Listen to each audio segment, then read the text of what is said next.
Hey, good morning, afternoon, evening, wherever you're at. It's Nigerian XJW Speaks, otherwise known as Sugar. Back with a video for this week. It is past midnight here, but today I had to go into town and I put some makeup on, and I'm like, it's not very often I do that, honestly. And so rather than let it go to waste before I go wash it off, I thought I will record this. And so tomorrow I don't have to do all of this. I can just go barefaced, which is my favorite way to be. So I hope you're doing well. I hope you're looking after yourself. I hope you've had a good week. The last video that I made, that really did seem to resonate, and so this was a video talking about a conversation I had with my dad that was quite heartbreaking for me, and just hearing just how much he was in. So that really resonated, just based on the number of views and shares that it's getting. So thank you so much for all of that. And if you are a new subscriber, because I can see that I've got quite a few new subscribers since the last week, hi, welcome. And I am a former Jehovah's Witness, originally Nigerian, currently living in the UK.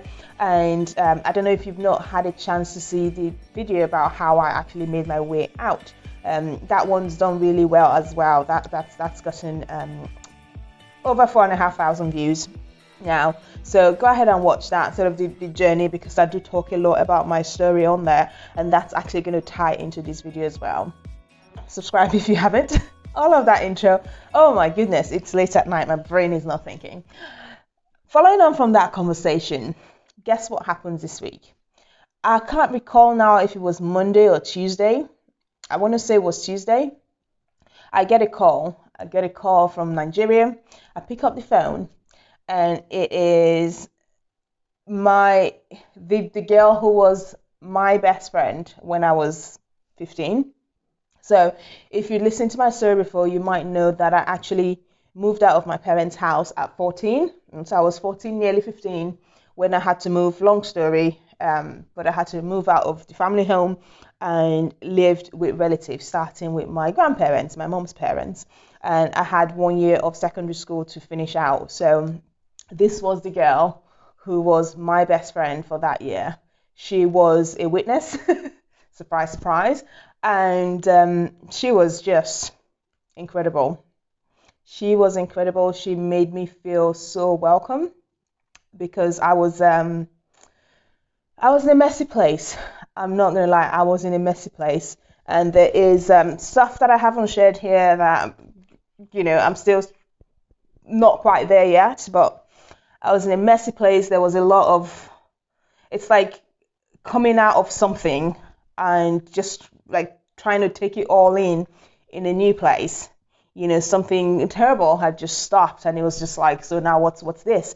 It was exposure to a lot of good things. At the time, you go through the initial shock of no longer being with your family unit, so your mom, your dad, your brother, your sister, leaving all of that to go live with, yes, I knew they were family, but it wasn't like we were very close. So it's not like grandma and granddad were down the road and they had us every other weekend or once a month or something like that. It was nothing like that at all. So they were effectively not outright strangers, but there wasn't quite that sort of relationship.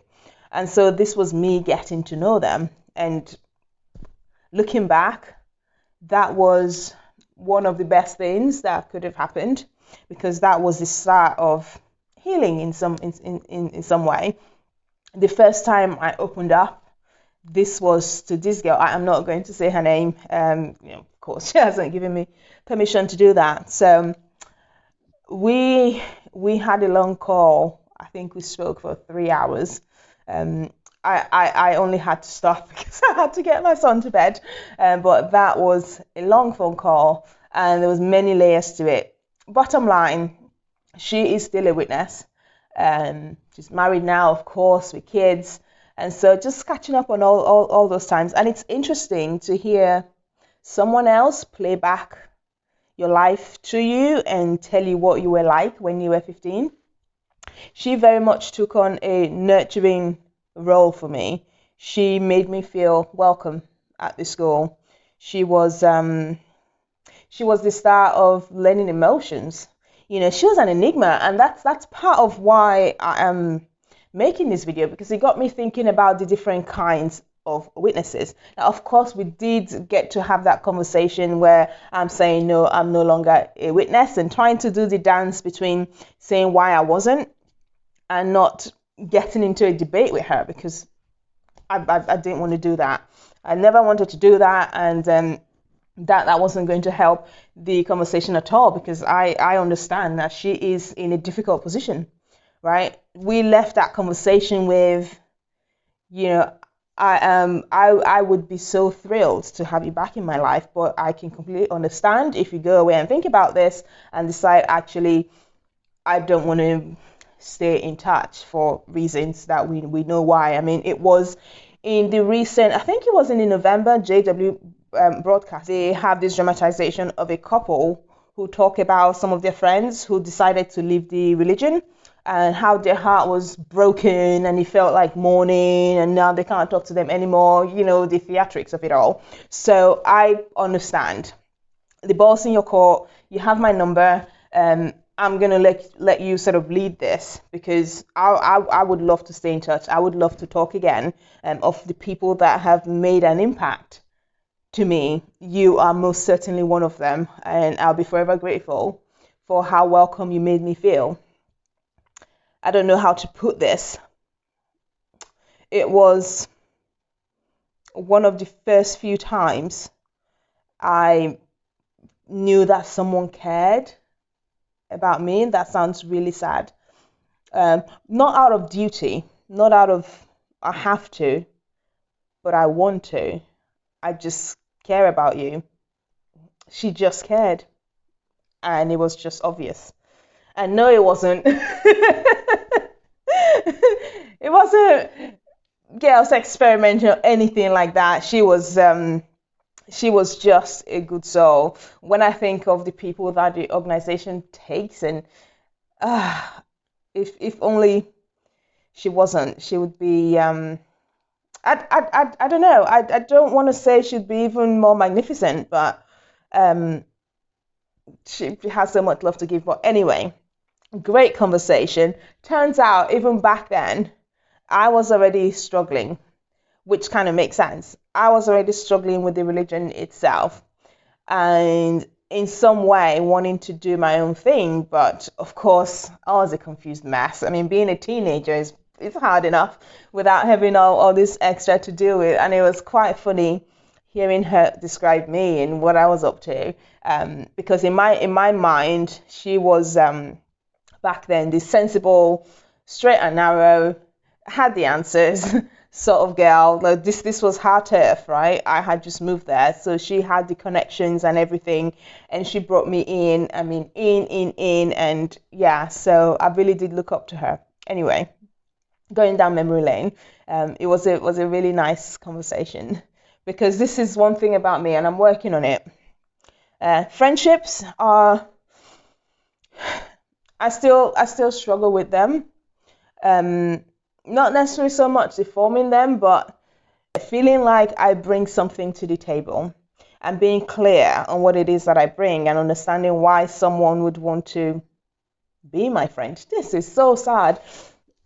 So, I mean, this is conversations that I've had with people who have stuck around, and this is how I feel, and I want to contribute. I want to help in a tangible way. When you're not sure what you bring to the table, it's almost as if you feel like it's not balanced. You feel like you can see what the other person is bringing, but not what you are. And so for me, you almost sort of want to pull back at some point, because I think, well, surely they're not getting anything out of this, and I might as well set them free. But I'm working on it, because the feedback that I get is that no, you are great to have around and things like that. But anyway, it's all part of the remnant of a childhood in a place like this, where your self-esteem is probably not as nurtured as it could have been in things that are beyond performative. So how you're performing in what the organization wants you to do, or for me, the other thing was school, how I performed there and how well I gave comments go out in field service, not so much the thing about you as a person and your character. It's more like things you do rather than who you are. So the sort of worth that is just inherently yours, and the value of your presence and what you bring to people and relationships, and that's not really cultivated, where you feel like you are enough, just enough. Does that make sense? Do I make sense? Okay. So that conversation, as I was thinking about it through the week, it got me thinking about the different types of witnesses, because when we were having the conversation of why, she wanted to know why I stopped.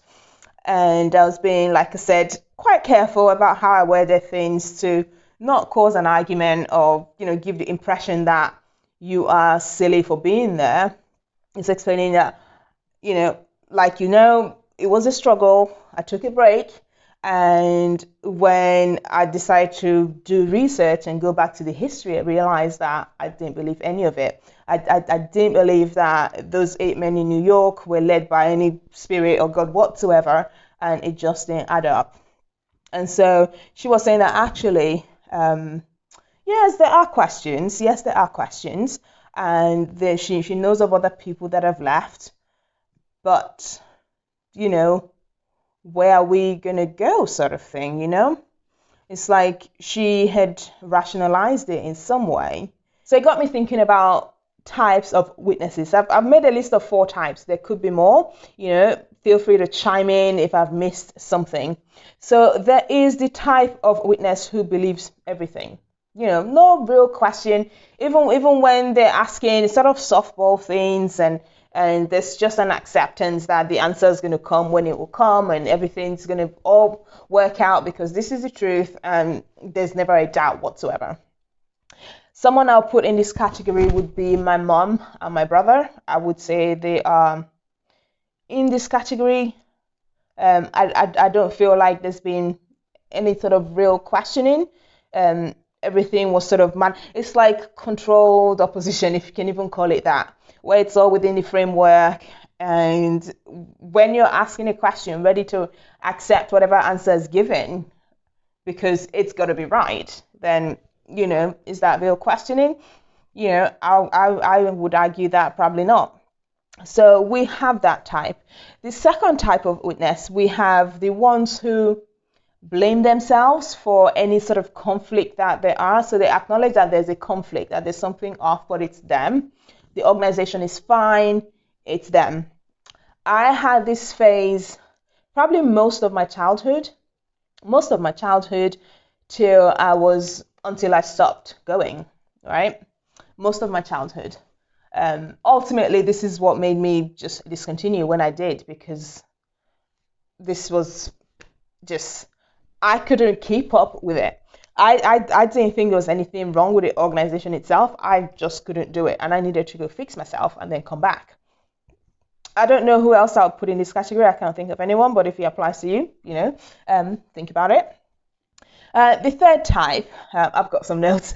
The third type, we have the people who suspect that there may be some things about the organization that are not quite right, but compared to everything else that's out there, this is the best, and in due time Jehovah is going to fix everything and sort it all out.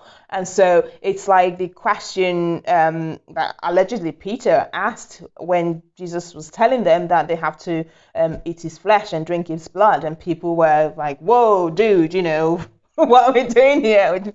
Fair reaction, and people were taken off. And Jesus had allegedly asked them, why are you not heading off as well? And Peter said, who do we go away to? You have the saints of everlasting life. So that sort of mentality of, yes, not everything's quite right in here, but compared to everything else, this is the best we can do. Someone I would put in this category, I would say my dad is probably in this group. My sister, I'm not sure, possibly, because I need to have some conversations with her, I think. I like to think that somewhere, somehow, she may have registered some conflict, but what else are we going to do, sort of thing. So they're staying because this is the best of all the horrible options out there. Was I ever in this category? I don't think so. I don't, maybe if there was a time that I was there, it would have been probably in the period after I left to when I even ventured into, I guess what you'd call a regular church. So that time in between where I'd stopped going, but I didn't want to go anywhere else because they are going to be worse, sort of thing. So maybe that's probably the closest I'd been in a category like that. And then you have the fourth type of witnesses, those who see the issues. They don't think it's them. They know that there's something not quite right here, but they bide their time, they plan their escape, and they execute. Now, you could start from any of the other three categories and end up here. This is where I ended up, maybe in a slightly different order.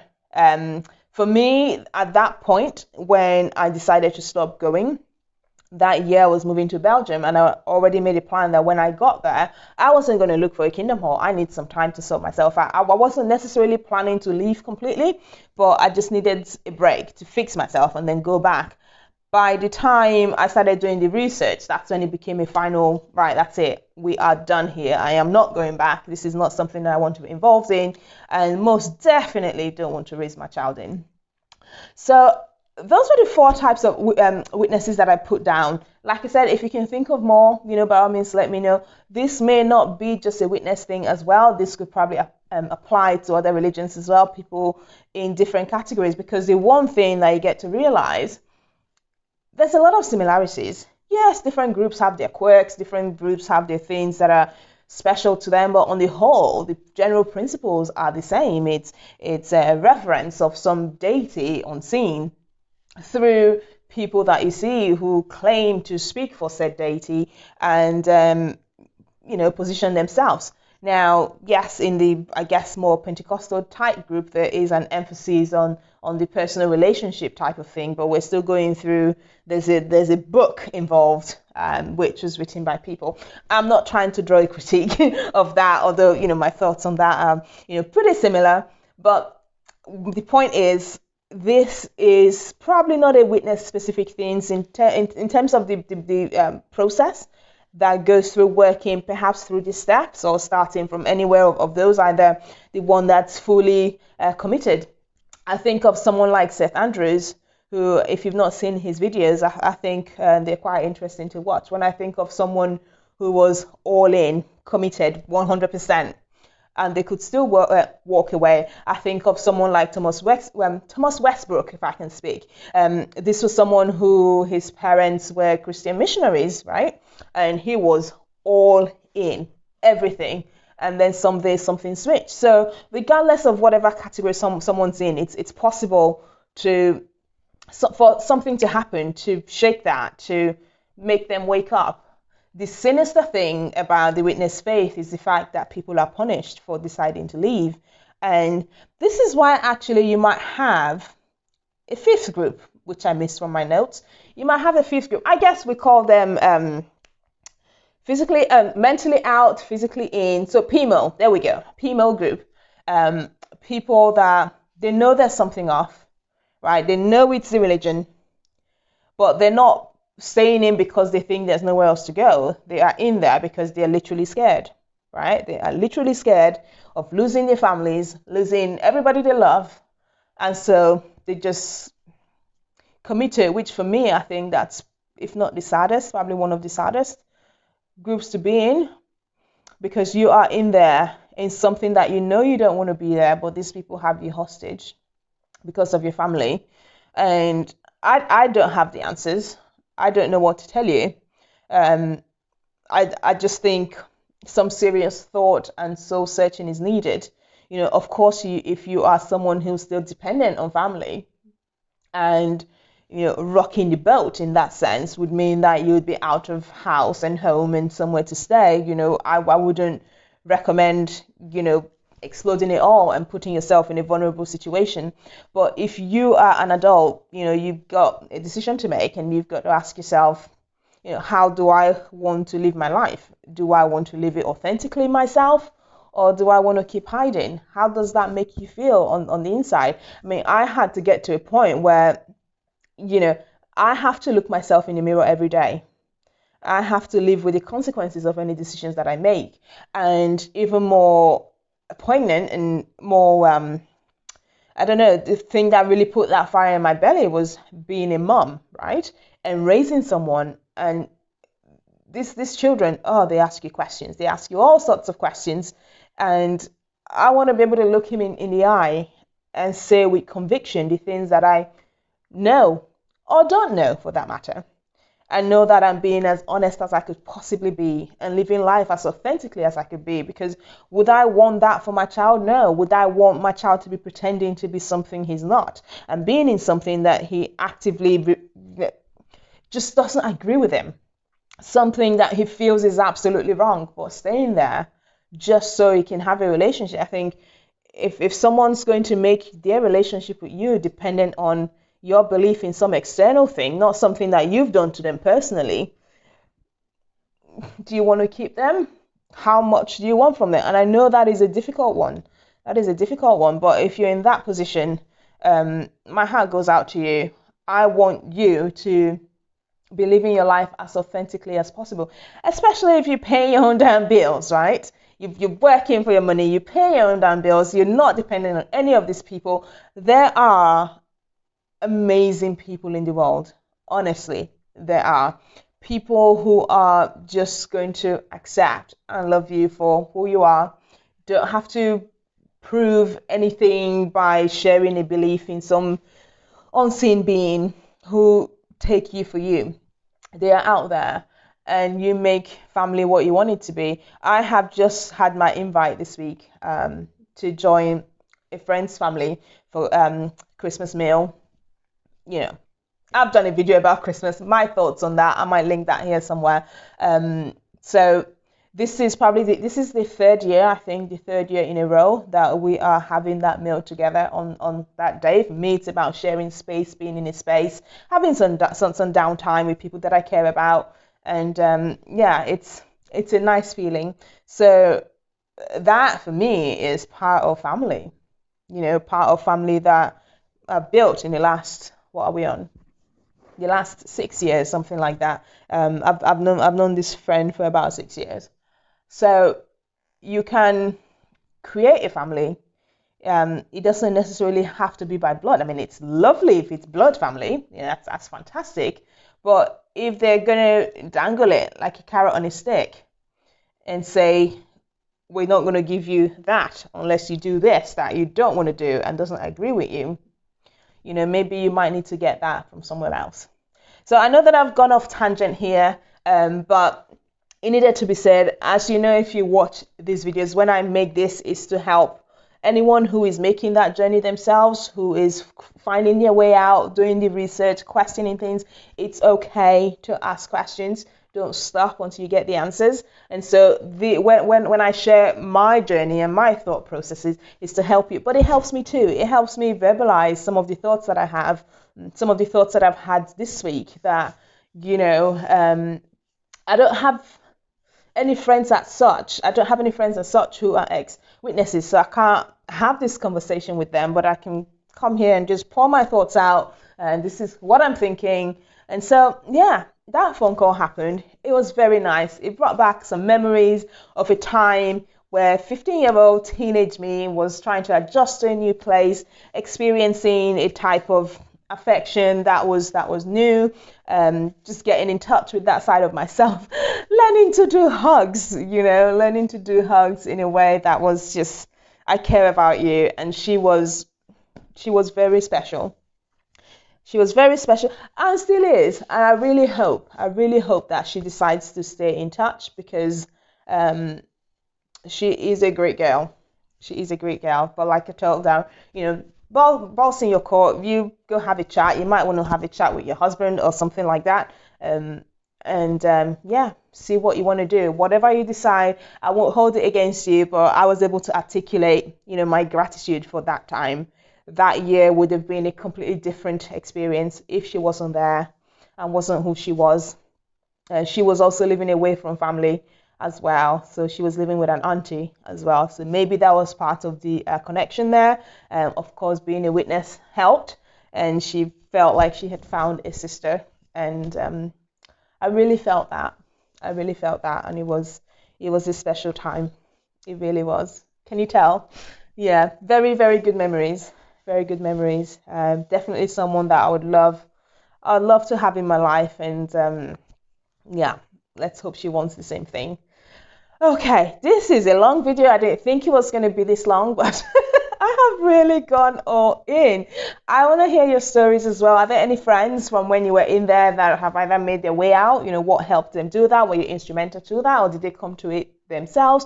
Do you have any friends who separated? Which was another thing as well. She was wanting to know if I had been disfellowshipped. I said, no, I just decided to stop. So maybe that will make a difference for her. I don't know, because it's one thing if you're disfellowshipped versus you just stopped. You know, you probably feel a bit better about staying in touch since I hadn't been disfellowshipped. There's me hoping, right? I'm hoping. So do you have any friends who, after you left, are still okay with you? You know, what do you think made that happen for you? Let me know. Give me a bit of hope. Give me a bit of hope that there might be something.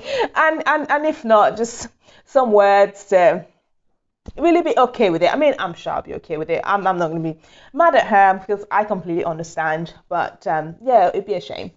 It'd be a shame. Okay, I am going to go to bed now. It is past midnight. Oh my goodness. It's past midnight. I hope you have a fantastic rest of the week. By the time you see this, hopefully it will be on this Sunday. I'm going to edit and put this up. It's going to be one of my longest ones. I don't know how I went off on this tangent, but hopefully something nice that you can listen to while you get stuff done. Okay, right. I will put some videos here for you to watch next. If you are sticking around, why not? Subscribe if you haven't, so that you know when I put the next video up. And I will speak to you on the next one. Take care.